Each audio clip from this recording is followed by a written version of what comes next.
These barnacles covering this piece of driftwood are a species of goose barnacle called Lepus anseriifera, distinguished by its clean white shell. But on this piece of driftwood, there's another species of goose barnacle called Lepus indica, distinguished from the other goose barnacles by the dotted line pattern running down its shell.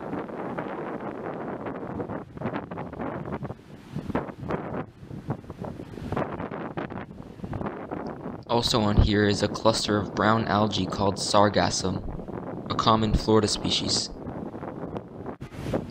This cnidarian right here is not a jellyfish, but a Portuguese man-o-war. Something interesting about the Portuguese man-o-war is that it's not a single organism, but a colony of a bunch of other organisms called zooids. There are many different kinds of zooids that carry out different functions of the Portuguese man-o-war.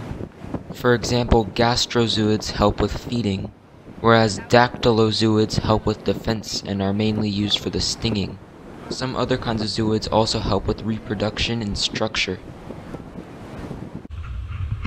This is a good view of the floating part of a Portuguese man-o-war, but the majority of the bodily functions are carried out in the area near the tentacles.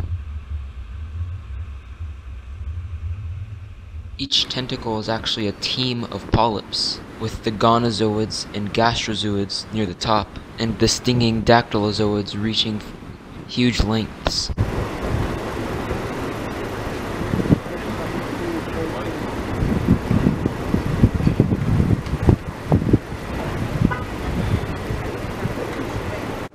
In this mixed flock of seabirds, there is laughing gulls and royal terns. While laughing gulls are normally seen on the ground at the beach, laughing gulls are the ones with the black beak.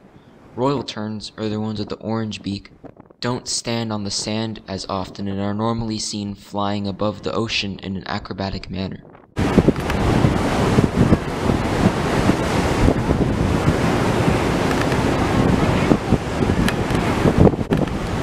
find it cute that this gull and this dove are sitting in the same position.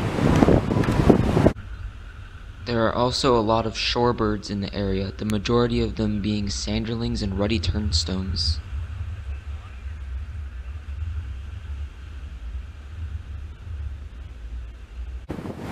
Here is an up-close view of a sanderling, a bird that interestingly only has 3 toes on each feet, which helps them move quicker on their feet in the sand. A great way to identify this bird is the black patch on the shoulder. Even though this bird right here is not as brightly colored as it would be during the summer season, it still stuck out among the many other shorebirds at the park. This large sandpiper right here is called the red knot. Most people will recognize this species from its beautiful summer plumage with bright reddish coloration.